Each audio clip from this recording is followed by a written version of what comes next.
తెలుగు సినీ సాహిత్యంలోని అద్భుతమైన పాటల్లో ఒకటి బాపు రమణల భక్త కన్నప్ప సినిమాలోని కిరాతార్జునీయ ఘట్టం.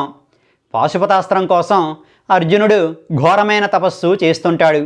అతని తపస్సు తీవ్రతకు కైలాసం కంపించిపోతుంటుంది. ఆ సమయంలో పార్వతీ పరమేశ్వరుల మనస్థితుల్ని వర్ణిస్తూ అర్ధనారీశ్వర వర్ణన చేస్తారు వేటూరి. జగములేలిన వాని సగము నివ్వెరబోయే, సగము మిగిలిన వాని మొగము నగవైపోయే అంటారు వేటూరి. పార్వతీ పరమేశ్వరులది ఒకటే దేహం. ఆ దేహానికి వారిద్దరూ చెరో సగం. అందులో ఒక సగమైన అమ్మవారు కైలాసం ఎందుకు కంపిస్తుందో తెలియక నివ్వెరపోయిందట. మిగిలిన మరో సగమైన అయ్యవారు అర్జునుడి తపస్సుకు ఆహ్లాదం కలిగి చిరునవ్వులు చిందించారట.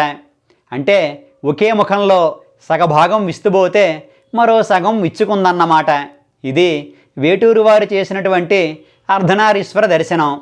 జగములేలినవాడు అంటూ ఆ స్వామిని ఒక పక్క గొప్పగా పొగిడేస్తూనే, సగము మిగిలినవాడు అంటూ నువ్వెంతటి వాడవైనా నీ భార్యలో మాత్రం సగమేనయ్యోయ్ అంటూ చమత్కరిస్తున్నారు వేటూరి.